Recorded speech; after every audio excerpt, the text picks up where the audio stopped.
నమస్కారం. ఈరోజు శాస్త్రీయ పద్ధతి నైపుణ్యాలు అనే అంశం మీద చెప్పబోతున్నాను. శాస్త్రీయ పద్ధతి అంటే సైంటిఫిక్ మెథడ్ అంటే ఎటువంటి శాస్త్రవేత్తలైనా ప్రకృతిని పరిశీలించి కొన్ని విషయాలను కనుగొని ఆ విషయాలను ఒక పద్ధతి ప్రకారం వెలుగులోకి తేవటమే శాస్త్రీయ పద్ధతి యొక్క ఉద్దేశం. అలాగే శాస్త్రీయ పద్ధతిలో ఒక ప్రణాళిక అనేది ఉంటుంది. ఒక ప్రణాళికాబద్ధంగా మాత్రమే ఒక అవగాహన తోడ్పడుతుంది. శాస్త్రవేత్తలు శాస్త్రీయ ప్రక్రియ నైపుణ్యాలను వినియోగించుకుంటూ శాస్త్రీయ నైపుణ్యాలు అనగా సేకరణ, నిర్వహణ, విశ్లేషణ, సమాచార వ్యక్తీకరణ అంటే ఏదైనా శాస్త్రవేత్తలు ఒక ప్రయోగం చేయదలుచుకున్నప్పుడు, ఒక పరిశోధన చేయదలుచుకున్నప్పుడు ఒక క్రమ పద్ధతిలో ఒక నైపుణ్యాలని బేరీజు వేసుకొని వాటి సోపానాల ఆధారంగా ఒక ప్రయోగాన్ని సక్సెస్ఫుల్ చేసే అవకాశం ఉంది. కాబట్టి ఈ నైపుణ్యాలని శాస్త్రీయ పద్ధతిలో వివిధ రకాలైనటువంటి నైపుణ్యాలని ఉపయోగించడం జరుగుతుంది. సోపానాలు అంటే ఏంటి అంటే పరిశీలన, ప్రశ్నించటం, పరికల్పన చేయటం, ప్రణాళిక చేయటం, ప్రయోగం నిర్వహించడం, ఫలితాలు ప్రదర్శించడం. అంటే సోపానాల్లో కొన్ని స్టెప్స్. సోపానాలు అంటే స్టెప్స్. ఈ స్టెప్స్లో ఫస్ట్ పరిశీలన చేయాలి. ఏదైనా మనం ప్రయోగం చేసేటప్పుడు దాన్ని ఏ అంశం అయితే తీసుకుంటామో దాన్ని ఒక పరిశీలన దృష్టితో తీసుకొని తర్వాత ప్రశ్నించాలి. అసలు ఎందుకు, దీంట్లో ఉన్న లోపాలు ఏంటి, దీని ప్రయోగం చేసే దాంట్లో కొన్ని ప్రశ్నలు వేసుకోవాలి. అలాగే పరికల్పన కూడా చేయాలి. అలా ప్రణాళిక చేయటం, ప్రయోగం నిర్వహించడం, ఫలితాలు రాబట్టడం, చివరికి నిర్ధారణ చేయటం. ఈ విధంగా చేసినట్టయితే ప్రయోగం సక్సెస్ఫుల్ అవుతుంది ఏదైనా. అలాగే ఇప్పుడు మనం సపోజ్ ఈ సోపానాలను ఉపయోగించి మనం ఏదైనా ఒక దాంట్లో ఒక మొక్క పెరుగుదలలో కానీ దేంట్లోనే ఒక ఉదాహరణగా తీసుకొని ఆ సోపానాలను ఉపయోగించి మనం పరిశీలించవచ్చు. సపోజ్ ఇప్పుడు ఒక మొక్కను తీసుకొని ఆ మొక్క పెరుగుదల ఎలా ఉందో ఒక్కొక్క సోపానం వారిగా చూద్దాం. సోపానం 1 ఏంటంటే పరిశీలన, ప్రశ్నలు అడగటం. దీంట్లో ఈ సోపానంలో పరిశీలన చేయాలి ఫస్ట్, తర్వాత మనం ప్రశ్నలు వేసుకోవాలి. దీనిలో పరిశీలన కోసం ఏం ఉపయోగిస్తాం? ఫస్ట్ మన శరీరంలో ఉన్నటువంటి జ్ఞానేంద్రియాలను ఉపయోగిస్తాం. పరిశీలన చేయాలంటే మన కళ్ళతోటి మనం దాన్ని పరిశీలించాలి. అంటే మన జ్ఞానేంద్రియమైనటువంటి కళ్ళతోటి వాటిని పరిశీలించి దాని మీద కొన్ని ప్రశ్నలు వేసుకోవాలి. వేసుకున్నట్టయితే ఆ తర్వాత ఆ విషయంలో ప్రశ్న వేసుకొని ఒక అవగాహనకు వచ్చిన తర్వాత పరిశోధన చేయాలి. దాని గురించి ఎక్కువగా విశ్లేషించాలి. ఉదాహరణకు ఒక మొక్కని, చిక్కుడు విత్తనాలను మొక్క నాటుదాం అనుకుంటున్నాం. అవి మొలకెత్తడానికి వివిధ రకాల నేలలు కావాలి. ముందు విత్తనాలను పరిశీలించాలి. ముందు విత్తనాలు ఎక్కడ నాటాలని ప్రశ్నలు వేసుకోవాలి. ఏ నేలలో నాటితే బాగుంటుందని ప్రశ్నలు వేసుకోవాలి. అవి నాటడానికి నేలను కూడా పరిశీలించాలి. మరి ఈ విధంగా పరిశీలించి ఒక మొక్కని వివిధ సోపానాలు ఎలా చూద్దాం. ఇక సోపానాలు 2లో ఇది పరికల్పన. పరికల్పనలో అంటే రూపొందించుకోవాలి. ముందు ఒక పరికల్పన చేసుకొని దాన్ని రూపొందించుకోవాలి. ప్రశ్నకు పరిశోధన అనంతరం తగిన సమాధానం, పరికల్పన వ్రాయాలి. అంటే పరీక్షించడానికి వీలున్న సాధ్యమయ్యే సమాధానాన్ని పరికల్పన అంటారు. ఇది మనం ఒక ప్రశ్న రూపంలో మిమ్మల్ని అడగచ్చు. ఏంది ముఖ్యంగా పరీక్షించడానికి వీలున్న సాధ్యమయ్యే సమాధానాన్ని మన పరికల్పన అంటారు. పరికల్పనని మనం ఆ విధంగా డిప్యుటేషన్ చేయొచ్చు. ఉదాహరణకు ఇసుక నేలలో చిక్కుడు గింజలు మొలకెత్తే పద్ధతి ఎలా ఉంటుంది? మనం ఇసుక నేలలో కానీ, తోట నేలలో కానీ, మరి వివిధ బంక నేలలో కానీ మనం ఒకసారి చిక్కుడు గింజలు నాటినట్టయితే ఆ ఎత్తే పద్ధతులు ఎలా ఉంటాయో మనం ఇప్పుడు పరిశీలించవచ్చు. అయితే అది నెక్స్ట్ స్టెప్లో 3, సోపానం 3లో ప్రయోగాల కోసం ప్రణాళిక, పరికల్పనలు పరీక్షించే ప్రయోగం. ఇక్కడ మనం కొంత ప్రయోగాన్ని పరిశీలించాలి. ప్రయోగాన్ని మొదలుపెట్టాం. మనం పరిశోధన ఫలితాన్ని ప్రభావితం చేసే అంశాలను చరరాశులు అంటారు. చరరాశులు కూడా మనం ఇది డెఫినేషన్, దీన్ని కూడా మనం బాగా గుర్తుంచుకోవాల్సిన అంశం. ఇది మనకి ఈ బిట్టు, ఈ క్వశ్చన్ కూడా మనకి ఎప్పుడైనా అడిగే అవకాశం ఉంది. చరరాశులు మళ్ళీ ఒకసారి గుర్తుంచుకోవాలి. ఏంటి చరరాశులు అంటే? పరిశోధన ఫలితాలని ప్రభావితం చేసే అంశాలను చరరాశులు అంటారు. అంటే ఏదైతే మనం ఒక పరిశోధన చేస్తామో ఆ ఫలితం ఏమైతే ఇస్తుందో దాన్ని మనం వచ్చే ఫలితాన్ని మనం చరరాశులుగా భావిస్తాం. ఒకే రకమైన నేలలో, వేరువేరు నేలలో లేకపోతే ఒకే రకమైన నేలలో మరి విత్తనాలు నాటి ఒకే రకంగా కాంతిని, నీటిని అందిద్దాం. ఒక 3 రకాల నేలలు తీసుకుందాం. ఒక చిక్కుడు విత్తనం నాటేటప్పుడు అంటే బంకమట్టి, ఇసుక, తోట నేల, ఈ 3 నేలల్లో ఒకే రకమైన విత్తనాలు నాటి ఆ తర్వాత ఈ మూడింటికి కూడా ఒకే రీతిలో అంటే కాంతి, నీరు, వాటికి కావాల్సినవన్నీ కూడా సమానంగా అందియాలి. అందించినప్పుడు ఏం జరుగుతుందో పరిశీలించుకోవాలి. ఇప్పుడు నెక్స్ట్ స్టెప్లో సోపానం 4. ఈ సోపానం 4లో ప్రయోగాల నిర్వహణ, ప్రయోగాన్ని జాగ్రత్తగా పరిశీలిస్తూ కొలతల నమోదు గమనించాలి. అంటే ఇక్కడ కొలతలు ఎందుకు అంటున్నంటే, మనం ఒకసారి చిక్కుడు విత్తనాన్ని మనం నాటుదాం 3 చోట్ల, అదే 3 నేలల్లో, అంటే ఇక్కడ బంకమట్టి, తోట నేల మరియు ఇసుక నేల, ఈ 3 నేలల్లో మనం నాటినప్పుడు మొక్కలు ఎలా పెరుగుతున్నాయో దాన్ని రోజువారీ కొలతలు చేయాలి. అంటే కొలతలు అంటే సమాచారం సేకరించే పద్ధతి. అంటే ఇది సులభంగా అధ్యయనం చేయొచ్చు మనం సమాచారం సేకరిస్తూ. అది ఎలా అంటే మొక్కలు, విత్తనాల నుండి వచ్చిన మొక్కలను 3 రోజులకు ఒకసారి కొలిసి పట్టికలు, ఒక పేపర్ తీసుకొని ఆ పట్టికలు పొందుపరిచి 21 రోజుల్లో అది ఎలా పెరుగుతుంది, ఎంతెత్తు పెరుగుతుందో గమనించుకుంటూ స్కేల్ తోటి ఇలా మనం కొలుసుకుంటూ ఒక పట్టిక తయారు చేసుకోవాలి. ఆ పట్టికలో మనం నమోదు చేసుకుంటూ పోతే ఇప్పుడు ఇసుక నేలలో నాటిన మొక్క, అదే తోట నేలలో, బంక నేలలో నాటినటువంటిది, దాని యొక్క పెరుగుదల కొలతల్ని మనం ఒక పట్టికలో తయారు చేసుకుంటూ పోతే మనకు ఒక ఫలితం అనేది వస్తుంది. మరి దాన్నే మనం అలా పొడుగుగా పెరుగుకుంటూ పోవటమే దాన్నే బారోగ్రాఫ్ అంటారు. అంటే బారోగ్రాఫ్ గీయాలి వాటికి. అంటే గీసుకుంటూ పోతే ఆ మొక్క ఎలా పెరుగుతుందో తెలుస్తుంది. అలాగే సోపానం 5, దీంట్లో నిర్ధారణ ఫలితాలు, ఒక నిర్ధారణకు వస్తాం. ఇప్పటికే నిర్ధారణకు రావటం అంటే మీరు ఆ పని చేసినట్టయితే 3 బేకలు తీసుకొని ఆ విధంగా ప్రయోగాన్ని చేసినట్టయితే ఒక నిర్ధారణకు వస్తాం. చివరికి నిర్ధారణ ఫలితాలు ప్రదర్శన సమాచారాన్ని విశ్లేషించి చివరి ఫలితాన్ని మనకు అందిస్తుంది. చివరి ఫలితంలో పరికల్పనతో చూడాలి. పరికల్పన అంటే ఏంది? మనం ఊహించటం. ఏం ఊహిస్తాం? బంక నేలలో అయితే బాగా పెరిగిద్ది, మరి అదే ఇసుక నేలలో అయితే బాగా పెరగదు, తోట నేలలో అయితే బాగా పెరిగిద్ది అనేది ముందు పరికల్పన రాసుకోవాలి. ముందు మనం ఎందుకు రాసుకోవాలంటే మన ఊహ, నీ ఊహ ప్రకారం జరిగిందా జరగలేదా చివరికి. అంటే నీ ఊహ ప్రకారం బంక నేలలో బాగా పెరిగిద్దని ఊహ వచ్చిందనుకో, అది పరికల్పన. అలా కాకుండా ఇసుక నేలలో బాగా పెరుగుతుందనుకో, అది ఒక పరికల్పన. నువ్వు 3 ఒకే రకంగా పెరుగుతాయి అని ఒక పరికల్పన రాసుకున్నావు అనుకో మొదట్లో, చివరికి వచ్చేసరికి నీ పరికల్పన దేంట్లో తప్పైంది అనేది ఈ ప్రయోగపూర్వకంలో చివరిలో తెలుస్తుంది. మనం చేసిన పరికల్పన సరైందో కాదో మళ్ళీ పోల్చి చూసుకోవాలి. అంటే ఇక్కడ మనకి చివరికి ఏం తెలిసిందంటే, ఇసుక నేలల్లో బాగానే మొక్క పెరుగుతుంది, తోట నేలలో బాగానే మొలకెత్తినాయి, కానీ బంక నేలల్లో మాత్రం అది మొలకెత్తింది కానీ ఎత్తు పెరగల. అంటే అవి ఎత్తు పెరిగినంత బాగా ఇది ఎత్తు పెరగల. ఇక్కడ పరికల్పన తప్పైంది. మనం అన్నింట్లో సమానంగా పెరుగుద్దని అనుకున్నాం, కానీ ఇక్కడ పెరగల. 2 మాత్రం బాగా పెరిగినాయి, ఓ దాంట్లో పెరగల. అంటే ఇక్కడ మనం ఏ ప్రయోగానికైనా ఒక ఏం సక్సెస్ అయిద్దో ముందే మనం ఊహించుకోవాలి.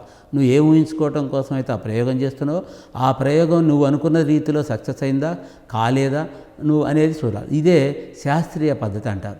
ఈ శాస్త్రీయ పద్ధతిలో మనం ఊహించినవి జరగవచ్చు, జరగకపోవచ్చు, మరి ఫలితం ఇంకో రకంగా కూడా ఉండొచ్చు. అందుకోసం ఈ సోపానాలన్నీ మనం పాటిస్తూ దేనికైనా సరే, మొక్కలకే కాదు, ఇంకో విషయానికేం కాదు, ఇంకో రసాయన శాస్త్ర పరికరాలకే ప్రయోగాలకే కానీ, ఫిజికల్ ప్రయోగాలకే కానీ, ఏ ప్రయోగాలకు కూడా ఈ సోపానాలను ఉపయోగిస్తూ మనం చేయొచ్చు అన్నమాట. నెక్స్ట్ స్టెప్ ప్రాసెసింగ్ స్కిల్స్ అంటే ప్రక్రియ నైపుణ్యాలు. ప్రక్రియ నైపుణ్యాలు అంటే ప్రయోగం నిర్వహించేటప్పుడు లేదా ప్రశ్నలకు జవాబులు కనుగొనే ప్రయత్నంలో శాస్త్రవేత్తలు వినియోగించే ఆలోచన సరళినే ప్రాసెసింగ్ స్కిల్స్ అంటారు. అంటే ఈ ప్రక్రియ నైపుణ్యాలు, తెలుగులో అయితే మనం ప్రక్రియ నైపుణ్యాలు అని అంటాం. అంటే శాస్త్రవేత్తలు ఏదైనా ప్రయోగాలు నిర్వహించేటప్పుడు వాళ్ళు ముందు ప్రశ్నలు వేసుకుంటారు. ప్రశ్నలు వేసుకోవటం వరకే కాదు, జవాబులు కూడా రాసుకుంటారు. ఆ జవాబులు రాసే ప్రయత్నంలో వాళ్ళు వినియోగించే ఆలోచన సరళి ప్రకారం ఆ ప్రయోగాన్ని ఆట్నే ప్రక్రియ నైపుణ్యాలు అంటారు. అంటే ఆ నైపుణ్యంతో వాళ్ళు ముందుకి వెళ్తారు. అంటే మనం మాట్లాడేటప్పుడు, వినేటప్పుడు, రాసేటప్పుడు, ఆలోచించేటప్పుడు ప్రక్రియ నైపుణ్యాలను మనం వినియోగిస్తాం. అంటే మనం మాట్లాడేటప్పుడైనా, వినేటప్పుడైనా, రాసేటప్పుడు, అంటే ప్రతి దాంట్లో జాగ్రత్త వహించి అంటే ఆ నైపుణ్యాలని వినియోగించుకుంటూ పోవాలి. అలాగే మన చుట్టూ ఉన్న ప్రపంచాన్ని పరిశోధించడానికి, ప్రశ్నల సమాధానాలు ఇవ్వటానికి, ప్రయోగాలు చేయటానికి మరి ఈ ప్రక్రియ నైపుణ్యాలు ఎలా వినియోగించుకోవాలో ఆలోచిద్దాం. ఇప్పుడు సపోజ్ సముద్ర తీరం వెంట గవ్వల పరిశీలన, ఆకారం, రంగు, పరిణామం బట్టి వర్గీకరణ. ఇప్పుడు మనం సముద్రం దగ్గరికి వెళ్ళాం. సముద్రం దగ్గరికి వెళ్ళినప్పుడు రకరకాల గవ్వలు ఉంటాయి, రకరకాల రాళ్ళు ఉంటాయి, రకరకాల వస్తువులు మనకి దాంట్లో సముద్రంలో ఉన్నటువంటి వాటిని మనం తీసుకొని వాటిని గవ్వలన్నీ ఒక పక్క వర్గీకరించడం, అట్నే వేరే రాళ్ళని ఒక తీరుగా వర్గీకరించడం.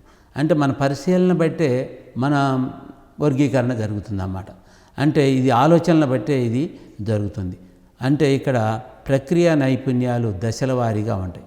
అంటే ఫస్ట్ పరిశీలించడం, అంటే జ్ఞానేంద్రియాలు, అంటే మన కళ్ళతోటి మనం ఏ విషయాన్నైనా పరిశీలిస్తాం. అంటే జ్ఞానేంద్రియాలతో సహాయంతో వస్తువుల యొక్క సంఘటన గురించి తెలుసుకుంటాం. అలాగే పోల్చుతాం, ఏ వస్తువు ఎలా ఉంది, ఈ వస్తువు ఏ వస్తువులన్నీ ఒక తీరుగా ఉన్నాయి, ఏ వస్తువులు డిఫరెంట్గా ఉన్నాయి, ఏ వస్తువులకు ఏ వస్తువు లక్షణాలు దగ్గరగా ఉన్నాయి అనే విషయాన్ని మనం పోల్చడం అనొచ్చు. అంటే వస్తువుల సంఘటన లక్షణాలు ఏ విధంగా ఒకే వేరుగా ఉంటాయో తెలుసుకోవాలి. ఆ విధంగా తెలుసుకుంటూ మనం చేయాలి. అంటే అప్పుడు మనకి కొన్ని విషయాలు తెలుస్తాయి అన్నమాట. అలాగే వర్గీకరించడం, వస్తువులు కొన్ని లక్షణాలు ఆధారంగా సమూహాలుగా వర్గీకరించాలి. ఆ వస్తువులను విడివిడిగా కూడా మనం వర్గీకరణ చేయొచ్చు. అంటే వాటి ఆధారంగా మరి ఇవాళ కొలవటం అనేది కూడా జరుగుతుంది. అంటే నెక్స్ట్లో మరి కొలవటం అంటే ఒక వస్తువు సైజులు కొలవటం, లేకపోతే ఎత్తు కొలవటం, వస్తువు యొక్క పరిణామాన్ని కొలవటం, ఇవన్నీ కూడా మనం తెలుసుకోవడానికి అవకాశం ఉంది. మరి ఈరోజు వస్తువుల వర్గీకరణలో కానీ, పోల్చటంలో కానీ, మరి కొలవటంలో ద్రవ్యరాశి, కొలవటంలో అంటే ఒక్కటే కాదు, ద్రవ్యరాశి, పొడవు, ఘన పరిమాణములను, మళ్ళీ అదేవిధంగా గ్రామ్, సెంటీమీటరు, లీటర్లు ప్రమాణాలతో కొలతాం. వివిధ రకాల అంటే ఒక్కొక్క వస్తువుని ఒక్కొక్క పదార్థం అంటే ఘన, ద్రవ, వాయు పదార్థాలని వివిధ రకాల కొలతలతో కొలుస్తుంటాం అన్నమాట. అంటే ఇవాళ కొలతలు ఇవన్నీ. అంటే అలాగే సేకరించడం, ఫలితాలను ఊహించటానికి, నిర్ధారణ చేయటానికి పరిశీలన ద్వారా సేకరించిన సమాచారం దోహదపడుతుంది. ఎప్పుడైతే మనం పరిశీలన ద్వారా ఒక సమాచారం చేపట్టామో ఆ సమాచారం మళ్ళీ మనం ఫలితాలను ఊహించడానికి, నిర్ధారించడానికి కూడా తోడ్పడుతుంది. మరి ఈ విధమైనటువంటి ఆలోచనలు చేస్తూ మనం ఈ ప్రక్రియ నైపుణ్యాలు చూస్తాం. తర్వాత స్టెప్ ఏంటంటే నమోదు చేయటం. అంటే ప్రతిదీ కూడా ఒక పట్టికలో నమోదు చేయాలి. మనం పరిశీలించిన విషయం, నిర్ధారించుకున్న విషయాల్ని నమోదు చేసుకుంటూ పోవాలి. గ్రాఫుల పట్టికలో నమోదు చేయాలి. తర్వాత దీన్ని ప్రదర్శించాలి. అంటే ఒక చార్ట్లు తయారు చేసుకొని చార్ట్లతో సహాయంతో ప్రదర్శిస్తూ పట్టికల గ్రాఫ్లో తయారు చేయాలి. అంటే ఇదంతా ఒక ప్రయోగానికి ఒక సిస్టమ్, అంటే సైంటిఫిక్ మెథడ్. ఈ మెథడ్లోనే మనం ప్రయోగాలు చేయాలి. ఈ ప్రయోగంలో ఎవరు పరిశీలించినా, మేమే కాదు ఇంకా ఎవరైనా పరిశీలించినా, మనకన్నా గొప్పవాళ్ళు పరిశీలించినా, మేధావుల పరిశీలనకు కూడా పంపించినా దాన్ని అందరికి కూడా సులువుగా అర్థమయ్యేటట్టుగా ఉండాలి. నువ్వు తయారు చేసిన అన్నీ కూడా రుజువులతోటి, నిర్ధారణతోటి, పరికల్పనతోటి అన్నీ కూడా ఒక సిస్టంలో రాసుకొని నువ్వు చివరికి అంతిమైనటువంటి ఫలితాన్ని చూపెడుతున్నావు. కాబట్టి మనం ఒక సిస్టంగా సైంటిఫిక్ మెథడ్లో ఇవన్నీ తయారు చేసుకోవాలి. ఊహించటం ఏంటి? ఊహించిన జాబితా ఆధారంగా ఊహించడం ద్వారా ఫలితాలు నిర్ధారించడం. ఫస్ట్ మనం ఏం ఊహించాం, ఫలితం ఏమొచ్చింది. అట్లా మనం ప్రతి ప్రయోగంలో కూడా నువ్వు ఊహించింది కరెక్ట్ అయితే నీ సక్సెస్ఫుల్, నువ్వు ఆలోచించిన విధానం కరెక్ట్ అని. ఒకవేళ నువ్వు ప్రయోగం ఇంకో తీరుకు వస్తే నువ్వు ఆలోచించింది తప్పైనా, ఊహించింది తప్పైనా వచ్చినటువంటి ఫలితం కరెక్ట్గా ఉంది కాబట్టి నువ్వు ప్రయోగంలో సక్సెస్ అయినట్టుగా మనం భావించాలి. అది నెక్స్ట్ స్టెప్. విద్యార్థి ఈ ప్రక్రియ నైపుణ్యాన్ని ఉపయోగించి ఒక బల్బు వెలగటానికి సంబంధాన్ని కనుగొంటాం. ఒక బల్బు ఎలా వెలిగిద్ది, ఇవన్నీ మనం తెలియకుండానే మన ఇళ్ళల్లో కూడా మన చదువురాని వాళ్ళు, చదువు వచ్చినటువంటి వాళ్ళు కూడా కొన్ని ఈ ప్రయోగాలు ఉపయోగించే పనిచేస్తున్నారు. సపోజ్ ఇప్పుడు ఒక విద్యార్థి నైపుణ్యాన్ని ఒక బల్బు వెలగటంలో ఎలా ఉపయోగిస్తారో చూద్దాం. 3 రకాల టవల్స్ని 3 బేకర్లో, అది బల్బు కూడా ఉపయోగించవచ్చు. ఇంకొక ఉదాహరణలో చూసినట్టయితే బల్బు ఉపయోగించే దాంట్లో ఏం చేస్తారంటే ఫస్ట్ బల్బు ఎలగపోతే ఎందుకు ఎలగలేదు ఏమని ఊహిస్తారంటే పరికల్పన, దాంట్లో బల్బులో ఫీజు పోయింది అనుకుంటాడు ఫస్ట్ పరికల్పనలో. అయితే ఈ ఫీజు పోయిన విషయాన్ని పోయిందా కాలేదా నిర్ధారణకు రావాలంటే ఫస్ట్ ఆయన బల్బు బయటికి తీయాలి. తర్వాత కరెంటు వైరు ఊడిందా, ఫీజు పోయిందా, లేకపోతే ఇంకేమైనా జరిగిందా అన్న విషయాలన్నీ కూడా రాసుకొని తర్వాత ఒక్కొక్క దాన్ని సమాచారాన్ని సేకరించుకొని ఒక టెస్టర్ తీసుకొని దాన్ని అన్ని చెక్ చేస్తారు. కరెంటు పోయిందా, పోలేదు, ఫీజు పోయిందా, పోలేదు, అట్లా అన్నీ చెక్ చేసుకుంటూ చివరికి వైర్ పోయినట్టు గమనిస్తాడు. అంటే మనం ఊహించిన పరికల్పన ఒకటి ఊహిస్తాం, ఇంకొకటి సక్సెస్ అయింది. అంటే ఈ విధంగా ఒక విద్యార్థి ఒక బల్బు పోయిన విషయాన్ని తన ప్రక్రియ నైపుణ్యాలతోటే తను తిరిగి బల్బుని వెలిగించే లోపాన్ని కనుక్కుంటాడు. అలాగే ఇక్కడ ఇంకొక విషయం అంటే 3 రకాల టవల్స్ని తీసుకొని 3 బీకర్లు సమాన నీటిలో 10 సెకండ్ల తర్వాత నీటిలో ఉంచి 10 సెకండ్ల తర్వాత తీసి మరి బయట తీసి టవల్ నుండి నీరు కారిపోయే విధానం నమోదు చేద్దాం. నీరు ఏ టవల్ నుంచి ఎక్కువ ఏది కారిపోయింది, ఏ టవల్ ఎక్కువగా నీళ్లు పీల్చుకుంది అని పరిశీలించవచ్చు. పరిశీలించితే ఏం జరిగింది అంటే దాంట్లో మనకి ఆ పరిశీలన చేయటం వల్ల మనకు కొన్ని విషయాలు తెలిసినాయి. అంటే ఒక టవల్లో తక్కువ, ఒక టవల్లో ఎక్కువ అనేది మనం ప్రయోగపూర్వకంగా కనుక్కున్నాం. అవన్నీ కూడా ఒక సైంటిఫిక్ పద్ధతిలో మనం అవి చేయాల్సి వస్తుంది. అలాగే ఇంకా మన విజ్ఞాన శాస్త్రంలో భద్రత అంటే ఇలా విజ్ఞాన శాస్త్రంలో చాలా జాగ్రత్తలు తీసుకోవాలి. భద్రత మరి దాని భద్రత అనేది లేకపోతే మరి ఇట్లా ఒక ఎగ్జాంపుల్, ఒక స్కూల్లో ఒక ఆయన ప్రయోగాలు చేస్తుంటే ఆయన ఒక ప్రయోగం చేస్తే ఒక ఆడ యాసిడ్స్ ఉంటాయి, ఒకదాని బదులు ఒకటి కలిపితే అది మండి శబ్దం వచ్చింది, అది టెస్ట్ ట్యూబ్ కూడా పగిలిపోయింది. అంటే ఇక్కడ దానివల్ల పిల్లలకు కూడా ఇబ్బంది జరిగింది. దానివల్ల ఏమవుతుంది, ప్రయోగంలో భద్రత పాటించకపోతే మరి కొన్ని ఇబ్బందులు జరిగే అవకాశం ఉంది. మరి ఎలాంటి భద్రతలు పాటించాలి, ఉపాధ్యాయులు పాటించాలి, సైన్స్ ల్యాబ్లో విద్యార్థులకు చెప్పాలి. మరి ఇవన్నీ పాటిస్తూ సైన్స్లో భద్రతని చూపెట్టాలి, తెలియజేయాలి విద్యార్థులకు. అంటే దీంట్లో జాగ్రత్తలు ఏం పాటిస్తే సరిపోతాయి, లేకపోతే ప్రమాదాలు జరిగే అవకాశం ఉంది.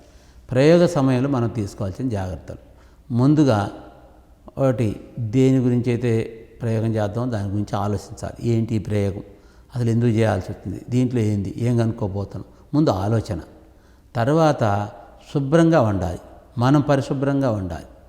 మనం ఆడ యాసిడ్స్ ఉంటాయి, కెమికల్స్ ఉంటాయి, కాబట్టి మనం శుభ్రంగా ఉండాల్సిన బాధ్యత ఉంది. మనం చేసే ప్రదేశం శుభ్రంగా ఉండాలి. అదేవిధంగా అడగాలి, మనకి తెలియని విషయాలు అడగాలి. ఏంటి దీన్ని ఏ ప్రయోగం చేయబోదు, దీనివల్ల ఉపయోగం ఏంటి అని మనం టీచర్స్ని అడగాల్సిన అవసరం ఉంది. అదే కళ్ళు జాగ్రత్తగా ఉంచుకోవాలి. ఎందుకంటే అన్నింటికన్నా ల్యాబ్లో జాగ్రత్తగా ఉంచుకోవాల్సింది కళ్ళు. ఆ యాసిడ్ కానీ పొంగినా ఏదన్నా జరిగినా మరి దాంట్లో ఫస్ట్ అవి కళ్ళల్లో పడ్డప్పుడు పోయేది కళ్ళు. కాబట్టి కళ్ళు జాగ్రత్త మెయిన్, ముఖ్యంగా ఆ విషయం చెప్పడానికి కారణం అది. అలాగే అడగాలి ఏదైతే, అదే రుచి చూడవద్దు. అవి రకరకాల కెమికల్స్ ఉంటాయి, మరి రకరకాల పదార్థాలు ఉంటాయి ల్యాబ్లో. కాబట్టి వాటిని మనం రుచి చూడటానికి అసలే ప్రయత్నాలు చేయొద్దు. మరి ఇంకోటి, షాక్ నుండి దూరంగా ఉండాలి. అంటే మనం దానికి దగ్గరలో ఉండకూడదు, అంటే దానికి దగ్గరలో టచ్ అయ్యేతో రీతిలో ఉండొద్దు. అది ఏదన్నా మనకి ఇబ్బంది జరగదు. అది ఎలక్ట్రికల్ ప్రయోగం కావచ్చు, ఇంకో ప్రయోగం కావచ్చు, కరెంట్ ప్రయోగం ఉందనుకుంటే అది షాక్ తగలొచ్చు, ఇంకో ప్రయోగం తగిలితే కూడా మనకి ఇబ్బంది జరగదు. కాబట్టి మనం దూరంగా ఉండాల్సిన బాధ్యత విద్యార్థులకు ఉన్నది.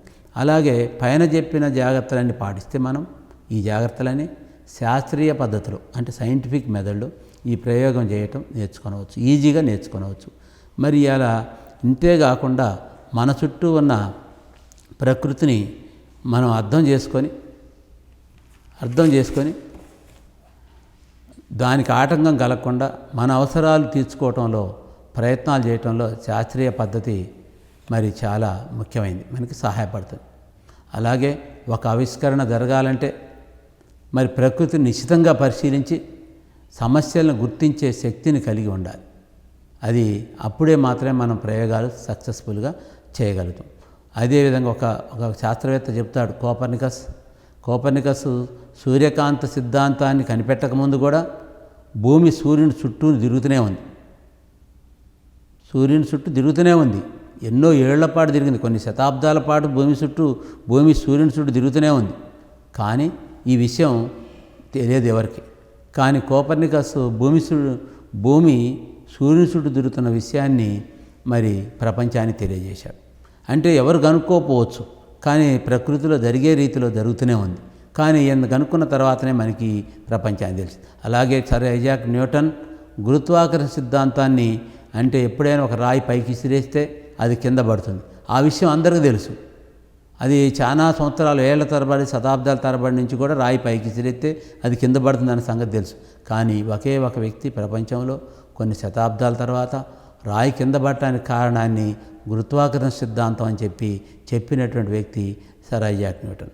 అంటే ఇక్కడ ప్రకృతిలో ఇంకా మనం చాలా తెలుసుకోవాల్సిన అవసరాలు ఉన్నాయి, చాలా కనుక్కోవాల్సిన అవసరాలు ఉన్నాయి, చాలా జరుగుతున్నాయి. ఆ జరిగేవి కూడా ముందు ముందు రాబోయే వాళ్ళు కూడా కనుక్కునే అవకాశం ఉన్నది. దీన్ని బట్టి మనకి సమస్యను గుర్తించడంలో గుంపుగా కాకుండా ఒక వ్యక్తిగానే ఈ శాస్త్రవేత్తలు ఆలోచన చేసి ఇవి కనుక్కోవటం జరుగుతుంది. మరి మనుషుల అవసరాల నుండి, ఆవిష్కరణ నుండి, మరి ఈ సైన్స్ యొక్క మెథడ్స్, సైన్స్ ప్రయోగాలు మనకి ఆవిష్కరణ జరుగుతున్నాయి. అదేవిధంగా తర్వాత మనం ఇంకా దీన్ని పరిశీలించుకుంటూ పోతే ఇంకా కొన్ని నెక్స్ట్ స్టెప్లో ఒక సిద్ధాంతాన్ని రూపొందించడంలో, ఒక ఆవిష్కరణ చేయటంలో క్రమ పద్ధతి ఉంటుంది.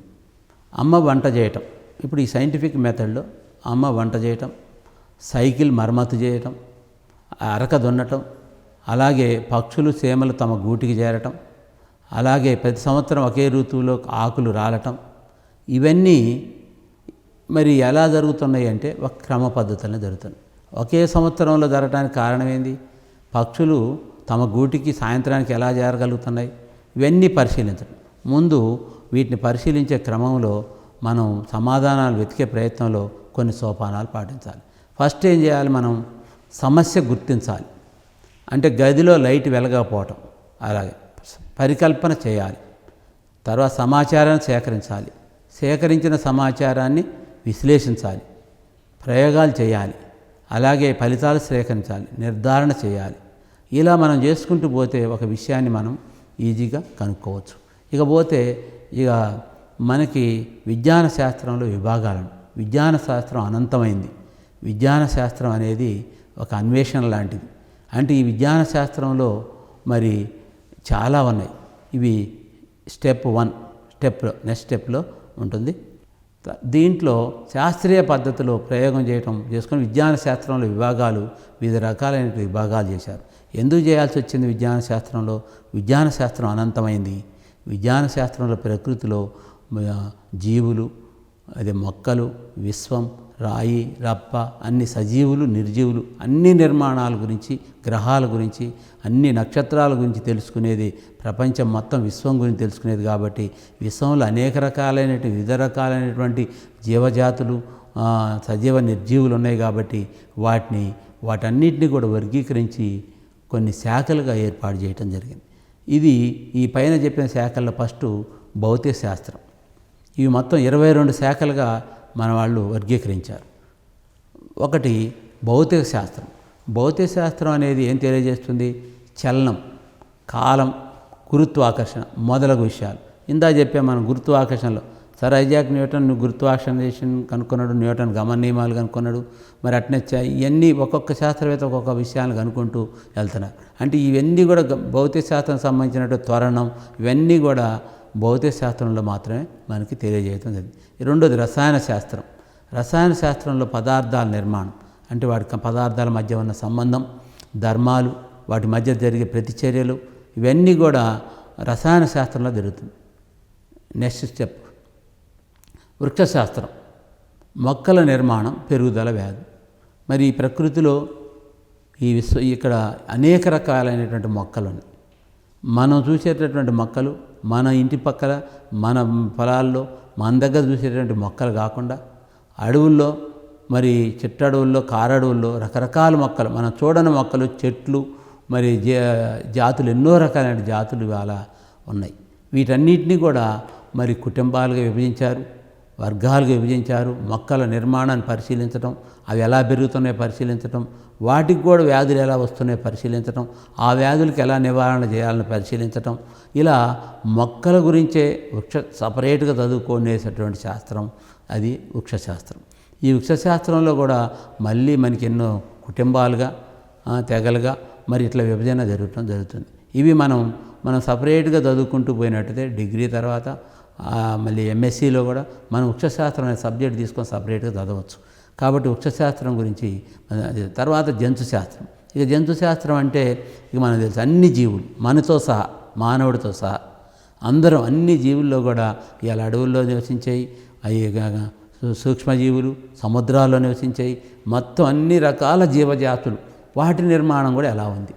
ఏకకణ నిర్మాణం, బహుకణ నిర్మాణం, మరి ప్రత్యుత్పత్తి వ్యవస్థలో ఒక విధానం, శ్వాసక వ్యవస్థలో విధానం, రక్త ప్రసరణ వ్యవస్థలో జరిగే విధానం, ఇట్లా రకరకాల వాళ్ళ వాటి శారీర నిర్మాణాన్ని బట్టి శరీరంలో జరుగుతున్నటువంటి అన్ని విధానాలు కూడా తెలియజేసే శాస్త్రమే జంతుశాస్త్రం.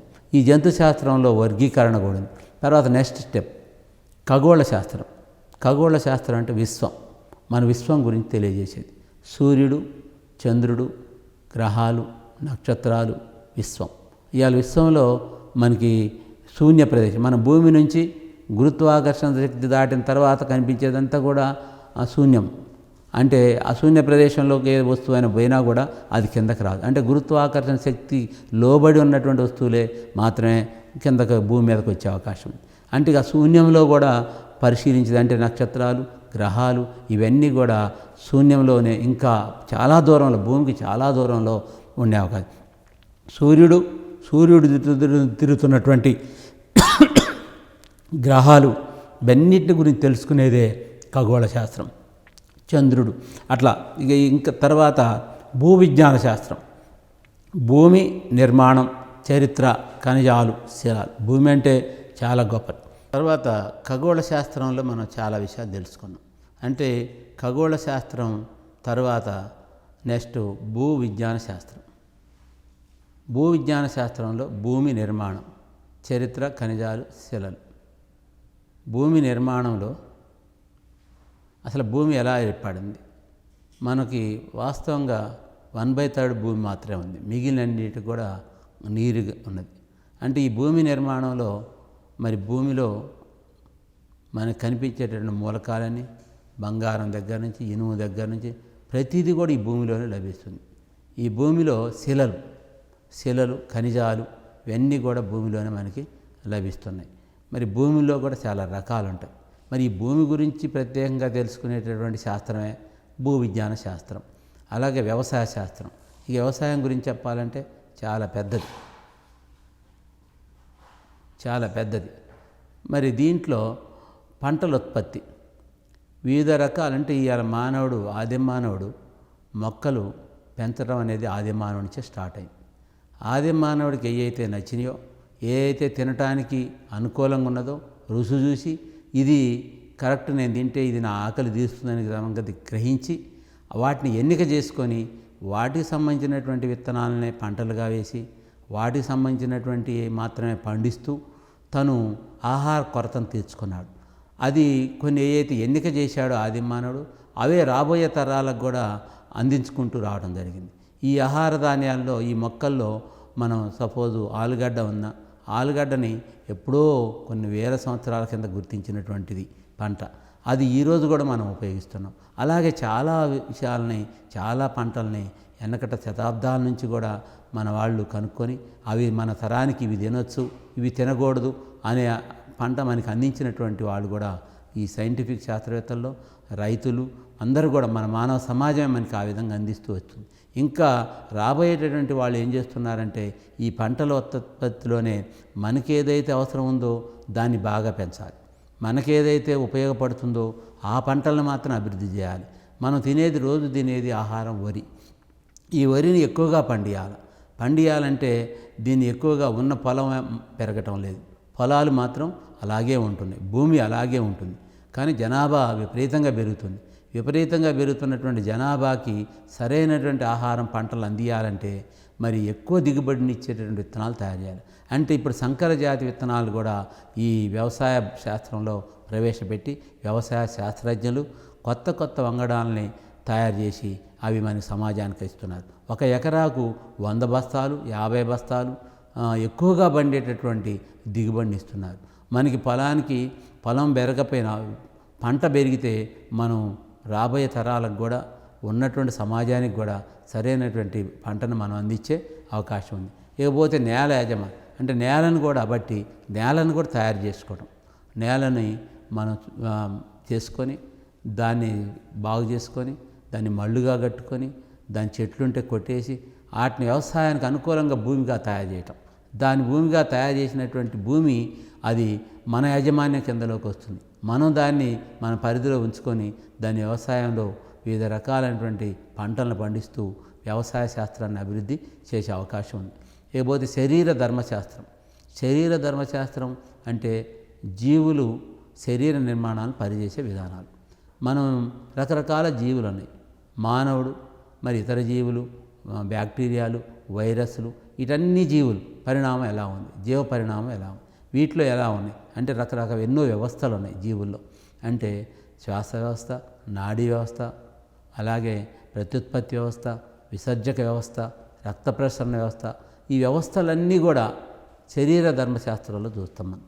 ఇవన్నీ ఎలా పనిచేస్తున్నాయి, ఈ పనిచేయటానికి మరి ఏం జరిగింది, ఏ వ్యవస్థలో ఉన్నటువంటి వ్యవస్థలో ఏ వ్యవస్థ పనిచేయకపోయినా శరీరం దెబ్బతినే అవకాశం ఉంది. శరీరంలో అంటే ప్రాణి మరి ప్రాణానికే ముప్పు కలిగే అవకాశం. అంటే మనం చూస్తున్నాం, ఒకవేళ గుండె ఆగిపోతే మనిషి బతకటం కష్టం. అలాగే మూత్రపిండాలు అంటే విసర్జ వ్యవస్థ పనిచేయకపోతే కూడా కష్టమే.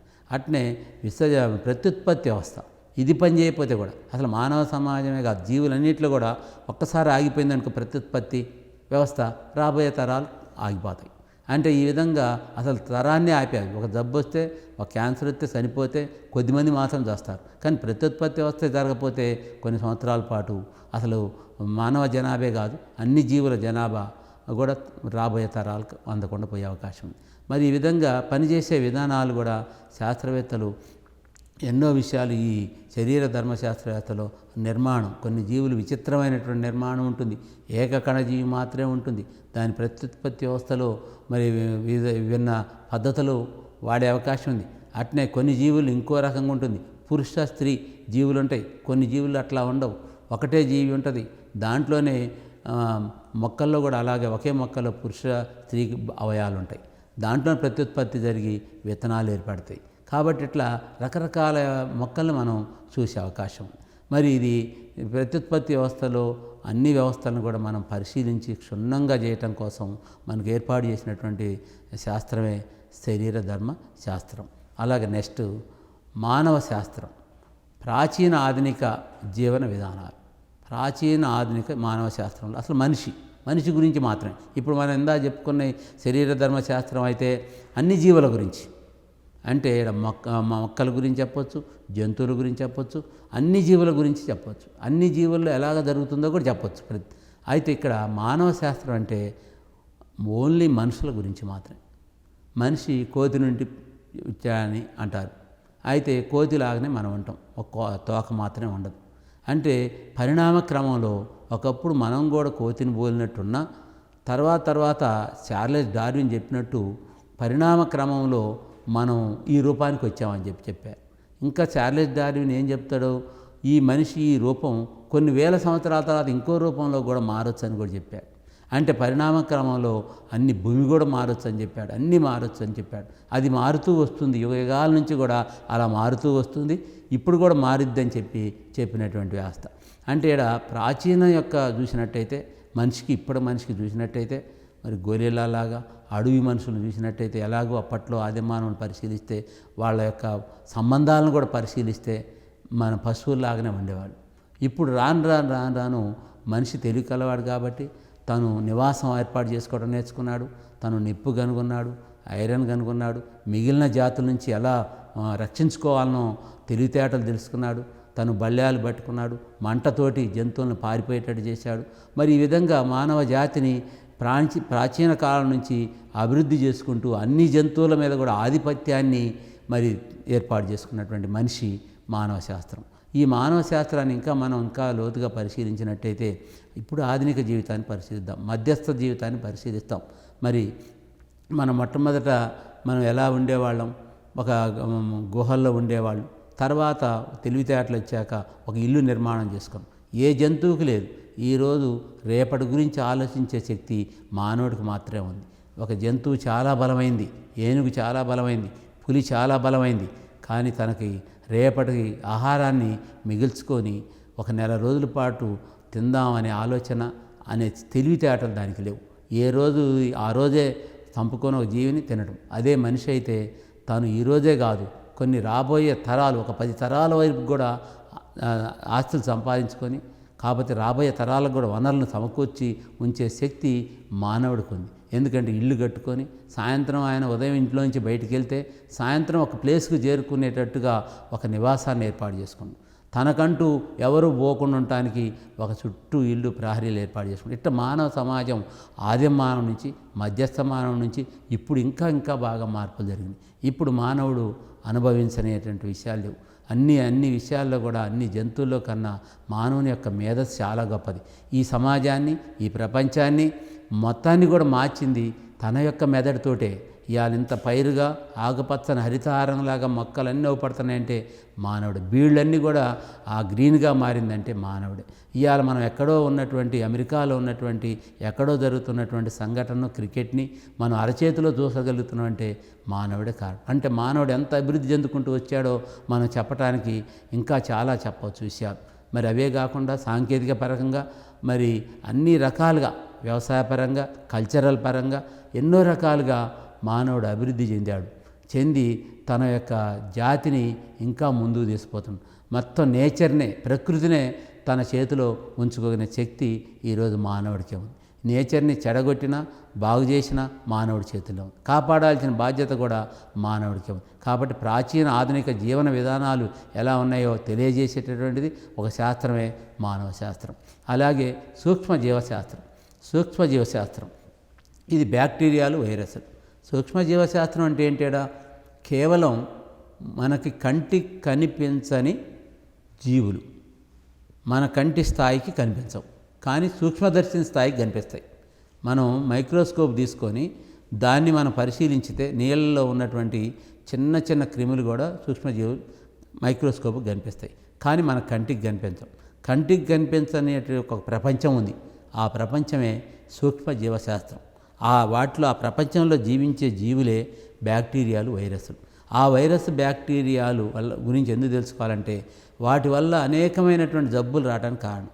ఓ పెద్ద ఏనుగైనా, ఓ పెద్ద మనిషి అయినా, ఎంతోమందిని ఎదిరించగలిగే శక్తి ఉన్న ఆయనైనా ఒక చిన్న వైరస్ వస్తే తన శరీరంలో చేరితే తను వెంటనే డీలా పడిపోవటం, చనిపోవటం, ఒక జ్వరం రావడం ఇట్లాంటివన్నీ కూడా ఎదుర్కోగలదు. అంటే ఇవాళ వైరస్లు, బ్యాక్టీరియాలే ఇవాళ ప్రతి తినే పదార్థంలో, మాట్లాడేటప్పుడు, నీళ్లలో అన్ని రకాల పదార్థాలు మన కంటికి కనిపించకుండా ఉంటున్నాయన్నమాట. అలాగే జీవ సాంకేతిక శాస్త్రం అంటే జన్యుపరమైన అంశాలు, నూతన వంగడాలు, మందులు ఉత్పత్తి. ఇప్పుడు ఇక్కడ మనం చాలా విషయాలు ఈ సాంకేతిక శాస్త్రం వల్లనే ఈరోజు ఒక విప్లవం లాంటిది వచ్చింది. వ్యవసాయ విప్లవమే కాదు, అన్ని రకాల విప్లవం. అంటే ఇవాళ కొత్త జంతువుల్ని, కొత్త వంగడాలని, మనం కుక్కల్ని చాలా గింతంత చిన్న కుక్కను చూస్తున్నాం, చాలా ఎత్తు కుక్కను చూస్తున్నాం. అంటే వీటిలో రకరకాల సంకర జాతి చెందినటువంటి జంతువులు చూస్తాం. పశువుల్లో కూడా మనం ముర్రా జాతి అని, వేరు జాతులని, అత్యధిక పాలిచ్చేటటువంటి జంతువుల్ని సంకరకరణం ద్వారా మనం, ఇదంతా కూడా జీవ సాంకేతిక పద్ధతిలోనే తయారవుతుంది. జన్యుపరమైన అంశాలతోటి ఇది సాధ్యమవుతుంది. అంటే ఇక్కడ నూతన వంగడాలు సృష్టించడంలో కూడా జరుగుతుంది. నూతన వంగడాలు సృష్టించడం అంటే ఏ లక్షణాలు అయితే బాగున్నాయో ఒక జీవిలో, ఒక మొక్కలో, ఆ లక్షణాలు మాత్రమే తీసుకొని వేరే లక్షణం, మనకి పనికిరాని లక్షణాలను వదిలేసి ఆ లక్షణాలతోటి ఇంకో జీవితోటి, ఇంకో మొక్కతోటి సంకరకరణం జరిపి ఆ లక్షణాలు ఎక్కువైతే అవసరమో ఆ లక్షణాలు కలిగినట్టు మొక్కని ఈ సంకరకరణంలో పొందటం జరుగుతుంది. మనం దాని ఫలితంగా అవి సమాజానికి, సమాజ అవసరాలకు, ఆ ఆకలి తీర్చడానికి ఈ రాజు తోడ్పడుతుంది. అంటే అలా జన్యుపరమైనటువంటి అంశాలని మనం మరి నూతన వంగడాలు సృష్టించడం, మందుల ఉత్పత్తి. ఈరోజు జీవ సాంకేతిక శాస్త్రంలో మందుల ఉత్పత్తి ఉంది. ఇవాళ మనకి ప్రతి ఒక్కళ్ళు మందులు వేసుకొని వాళ్ళు ఉండరు.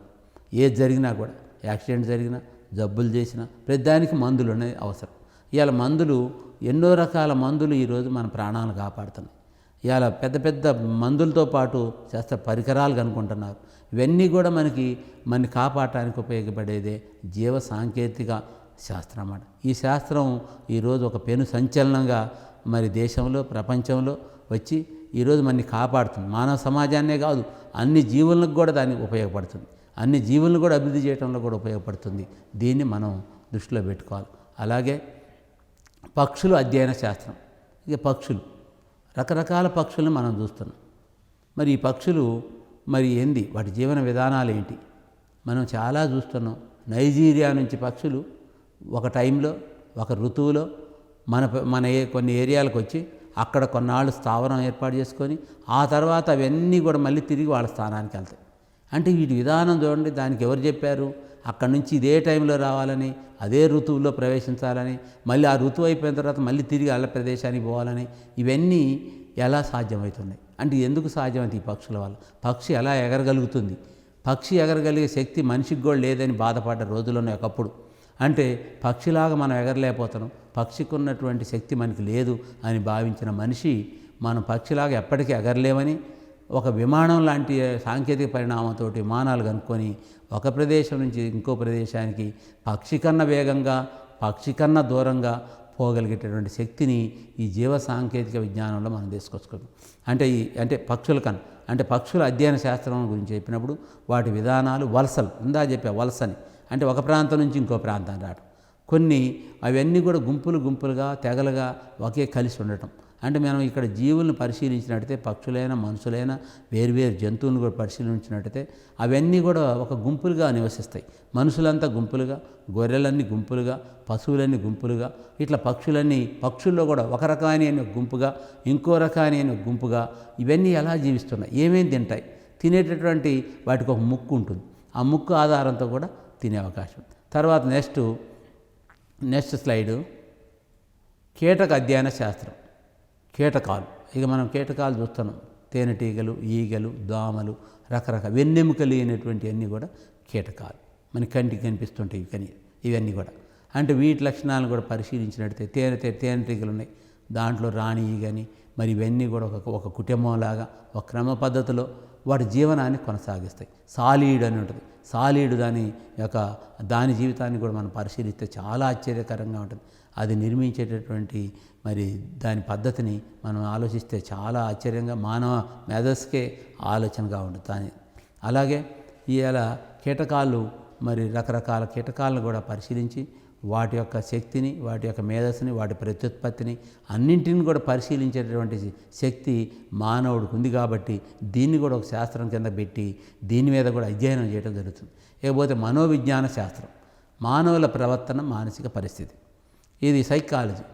అంటే మనోవిజ్ఞాన శాస్త్రంలో మానవుల ప్రవర్తనలు ఎలా ఉంటాయి. మనం చూస్తున్నటువంటి సమాజంలో వివిధ రకాల వ్యక్తుల ప్రవర్తన వివిధ రకాలుగా ఉంటుంది. కోపం ఉంటుంది, ఒక్కొక్కళ్ళు కోపం ఉండదు, ఒక్కొక్కళ్ళు ఎలాగో ప్రవర్తిస్తారు, ఒక్కొక్కళ్ళు మేధోశక్తి ఉంటుంది, ఒక్కొక్కళ్ళు ఎంతో తెలివిగా ఆలోచిస్తారు, ఒక్కొక్కళ్ళు ఎన్నిసార్లు చెప్పినా అర్థం కాదు. మరి ఇలా ఒక వృత్తి అంటే ఇష్టం, ఒకళ్ళ సైన్స్ అంటే ఇష్టం, ఒకళ్ళకి మ్యాథ్స్ అంటే ఇష్టం. అట్లా మానవుల యొక్క ప్రవర్తన చూసినప్పుడు, చాలా వాళ్ళ మానసిక స్థితులను చూసినప్పుడు చాలా విషయాలు తెలుస్తాయి. అంటే ఈ సైకాలజీ అనే దాంట్లో మనం చాలా విషయాల్ని తెలుసుకునే అవకాశం ఉంది. మరి దీనికి చాలా మేధావులు ఈ మనోవిజ్ఞాన శాస్త్రంలో గురించి చాలా రకాలుగా వ్యాఖ్యానించడం కూడా జరిగింది.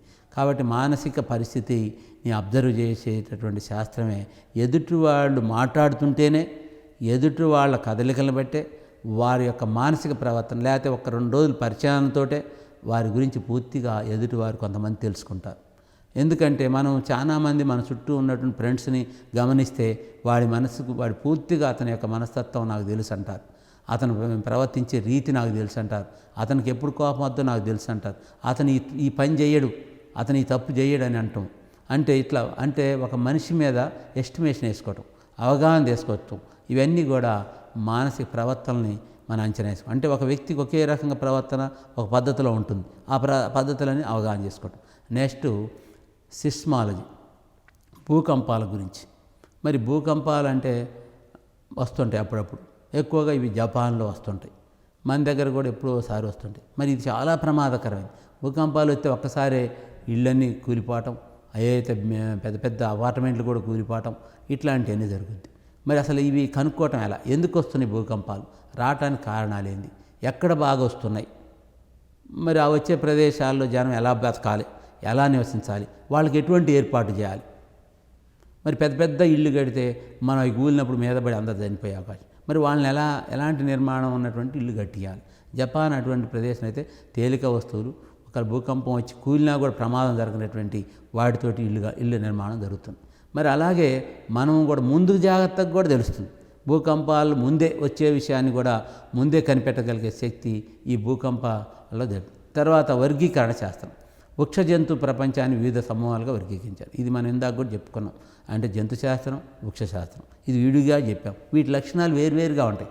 వృక్షాలంటే ఏంది, అవి మనకి దానికి తేడా ఉంది. అంటే జంతువులన్నీ కూడా ఒక ప్లేస్ నుంచి ఇంకో ప్లేస్కి వెళ్తాయి. దీంట్లో ఒక రకమైన గుణం ఉన్నాయి, వృక్షాలలో ఒక రకమైన గుణం ఉంది. మరి ఇవి ప్రవర్తనలో తీరుగున్నాయి, దాని ప్రవర్తనలో తీరుగున్నాయి, వీటి ప్రత్యుత్పత్తిలో తీరుగుంది, మొక్కల ప్రత్యుత్పత్తిలో తీరుగుంది. కాబట్టి వీటిని వర్గాలుగా విభజించి వీటిని వేరువేరుగా సమూహాలుగా వర్గీకరించడం. నెక్స్ట్ శిలాజ శాస్త్రం. వృక్ష జంతు సంబంధాలు శిలాజ అంటే కొన్ని ఏళ్ల తరబడి, కొన్ని వేల వందల సంవత్సరాలు కూడా చనిపోయినటువంటి జంతువుల యొక్క కళేబరాలు, వాటి యొక్క ఎముకలు, అస్థిపంజరాలను పరిశీలించి వీటి అప్పుడు ఎలా ఉంది అస్థిపంజరం, ఇప్పుడు అస్థిపంజరం ఎలా ఉంది పోల్చడం. అంటే అప్పుడు మనుషులు ఎలా ఉన్నారు, అస్థిపంజరం ఇప్పుడు ఎలా ఉంది, పరిణామ క్రమంలో అలాంటివి కూడా పరిశీలించడానికి ఇవి తోడ్పడతాయి. ఆవరణ శాస్త్రం. ఆవరణ శాస్త్రం అంటే పర్యావరణ శాస్త్రం. అంటే మన చుట్టూ ఉన్నటువంటి పర్యావరణం ఎలా ఉంది, ఈ పర్యావరణంలో జీవులు పెరగడానికి అవకాశం ఉందా, వాతావరణంలో మొక్కలు పెరగడానికి అవకాశం ఉందా, మరి మొక్కలు జీవించడానికి పర్యావరణం ఎట్లా కాపాడుకోవాలి, పర్యావరణంలో శుభ్రత పాటించాలి, పర్యావరణానికి మనం సహకరించాలి, పర్యావరణ వ్యవస్థలో మరి రకరకాల మొక్కలు పెంచుకోవాలి, గ్రీనరీ రావాలి. అంటే హరితహారం లాంటి ద్వారా మనం ఎక్కువగా విపరీతంగా రోడ్ల వెంబటి, నేషనల్ హైవే వెంబటి, స్కూళ్ళల్లో అన్ని చోట్ల మనం మొక్కలు నాటి పని చేయాలి.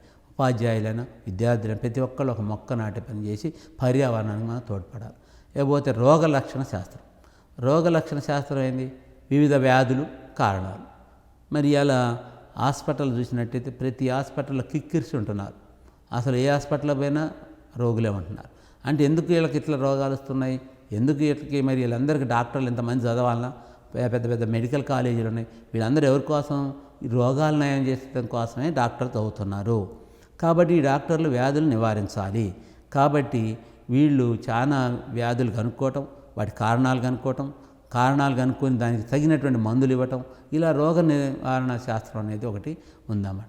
తర్వాత వాతావరణ శాస్త్రం. వాతావరణంలోని భౌతిక గతిశీలతలు, భూమి, సముద్రాలు, పవనాలు. ఇక వాతావరణ శాస్త్రం గురించి మనకు తెలుసు. వాతావరణం ఎప్పుడు ఏ కాలంలో ఎలా ఉంటుందో మనకి వేసవి కాలం వస్తే వాతావరణం బాగా ఎండలుగా ఉంటాయి. అదే మరి వేసవి కాలం మే ఆ ప్రాంతంలో మరి బాగా ఉరుములు మెరుపులతోటి మరి చాలా వర్షాలు ఒక్కోసారి వచ్చేటట్టు ఉంటాయి. జూన్, జూలై, ఆగస్టులో మనకు వర్షాలు బాగా వస్తాయి. మరి ఆ తర్వాత చలికాలం ఉంటుంది. అదే అక్టోబర్, నవంబర్, డిసెంబర్లో, జనవరిలో కూడా, అంటే ఎక్కువగా నవంబర్, డిసెంబర్, జనవరిలో బాగా చలి బాగా ఉంటుంది. అంటే మనకి ఇక్కడ వాతావరణంలో వివిధ ఋతువుల ఆధారంగా ఈ వాతావరణం అట్లా ఫేస్ చేయబడింది. ఆ టైంకి ఆ నెలలో ఖచ్చితంగా ఆ వాతావరణం ఆ విధంగా ఉంటుంది. మే నెలలో, ఏప్రిల్ నెలలో బాగా ఎండలు ఉంటాయి మార్చి నుంచి. మరి ఇదే కాకుండా అప్పుడప్పుడు వాతావరణంలో సునామీ లాంటి, వాతావరణంలో పెద్ద పెద్ద తుఫాన్లు, మరి ఇవన్నీ కూడా వచ్చి దానికి ఒక హరికేన్ తుఫాన్ అని రకరకాల తుఫాన్ల పేర్లు పెడతారు మన వాళ్ళు. అంటే ఇట్లా తుఫాన్లు వచ్చి ఒకేసారి మరి అన్నీ కూడా గోళ్ళ మీద కూడా వచ్చి మొత్తం తుఫాన్కి కొట్టుకొని పోయే పరిస్థితి వస్తుంది. మరి ఇలాంటి అన్నీ కూడా వాతావరణ శాస్త్రం అప్పుడప్పుడు జాగ్రత్తలు తెలియజేసేటటువంటి. ఏంది జాగ్రత్తలు తెలియజేద్ది, ఈరోజు వర్షం కురుతుంది, లేకపోతే రేపు కురుస్తుంది, లేకపోతే ఉరుములతో వస్తుంది, లేకపోతే సముద్రంలోకి వాళ్ళు చేపలు పట్టే వాళ్ళు పోవద్దు, ఇలాంటి విషయాలన్నీ కూడా జాగ్రత్తలు చెప్తారు. మరి ఈ విధంగా చెప్పటం వల్ల చెప్పేటటువంటిది, దీన్ని అధ్యయనం చేసేటటువంటి వాళ్ళంతా కూడా వాతావరణ శాస్త్రవేత్తలు. ఈ వాతావరణ శాస్త్రవేత్తలు ఇలాంటి విషయాల్లో తగిన తీసుకుంటారు. వీళ్ళు భూమి, సముద్రాలు, పవనాలు, వీధురుగాళ్ళు, మరి ఇవన్నీ కూడా వాళ్ళు గతిశీలతలను పరిశీలిస్తారు. వాటిని బట్టి ఎంత మేరకు నష్టం జరుగుతుందో కూడా చెప్తారు. నెక్స్ట్ స్టెప్ జన్యుశాస్త్రం, జన్యువుల సమాచారం గురించి. మరి జన్యుశాస్త్రం, ఇప్పుడు ఇక్కడ జన్యుశాస్త్రంలో మరి మనం జన్యువుల సమాచారం అంటే ఏంది, ఒక సమాచారం అంటే ఒకరి దగ్గర నుంచి ఇంకొకరికి వెళ్ళటం సమాచారం. మరి జన్యు సమాచారం అంటే ఇది కొత్తది, జన్యు శాస్త్రంలో తెలియజేస్తుందంట. అంటే ఇప్పుడు జన్యు సమాచారం అంటే మనం ఏదో ఒక లెటర్ రాసిస్తే ఇంకొకరికి అందటం ఒక సమాచారం, లేకపోతే మన ద్వారా ఇంకొకరికి ఇంకో విషయం అందటం. కానీ ఈ సమాచారం అలా కాదు. జన్యు సమాచారం అంటే ఒక తండ్రి తన కుమారునికి తనను పోలినటువంటి లక్షణాలు, తన దగ్గర ఉన్నటువంటి లక్షణాలని తన కుమారునికి అందించటం, సమాచారాన్ని అందించటం, తన పోలికలతో సమాచారాన్ని అందించటం. తన కూతుళ్ళకి, తన కుమారుడికి తల్లిదండ్రులు తమ పిల్లలకి సమాచారాన్ని అందించటం. ఆ అందించే క్రమంలో మనిషిలాగా తనను పోలినటువంటి మనుషులకి, కుక్క తనను పోలినటువంటి కుక్కలకి, జీవులకి, అట్లా ప్రతి జీవి తమను పోలినటువంటి జీవిని రావటమే కాకుండా ఇంకా తమ లక్షణాలను అందించడం జరుగుతుంది. మరి ఈ విధంగా జన్యు సమాచారంలో మరి జన్యువులు గురించి మనం తెలియజేసుకునేటువంటి శాస్త్రం జన్యు శాస్త్రం. అలాగే పరిణామ శాస్త్రం, జీవుల పరిణామం గురించి ఏంటి, పరిణామం అంటే ఏంటి, అసలు పరిణామం ఏం జరుగుతుంది అంటే దీనికి ముఖ్యంగా పరిణామం అంటే గుర్తొచ్చేది చార్లెస్ డార్విన్ ఏం చెప్తారంటే ఈ భూమి ఇవన్నీ కూడా పరిణామ క్రమంలో, భూమి, సూర్యుడు, గ్రహాలు ఇవన్నీ కూడా పరిణామ క్రమంలో ఏర్పడ్డాయని చెప్పాడు. ఈ పరిణామ క్రమంలో మరి మనిషి కూడా ఒకప్పుడు ఎలా ఉన్నా అది తరాలుగా, శతాబ్దాలుగా తర్వాత మార్పులకు అనుగుణంగా మార్పు చెందే అవకాశం ఉందని కూడా చెప్పడం జరిగింది. అంటే ఈ పరిణామ క్రమంలో ముందు కూడా ప్రతి జీవిలో కూడా మార్పులు జరుగుతాయి. అట్నే ప్రతి వాతావరణ మార్పులు కూడా జరుగుతాయి. వాతావరణాన్ని అనుసరించి కూడా పరిణామ క్రమంలో మార్పులు జరుగుతాయని చెప్పి మన చార్లెస్ డార్విన్ చెప్పారు. అంటే ఇవాళ పరిణామ శాస్త్రం కూడా మనం అందరం తెలుసుకోవాల్సినటువంటి అవసరం ఉంది.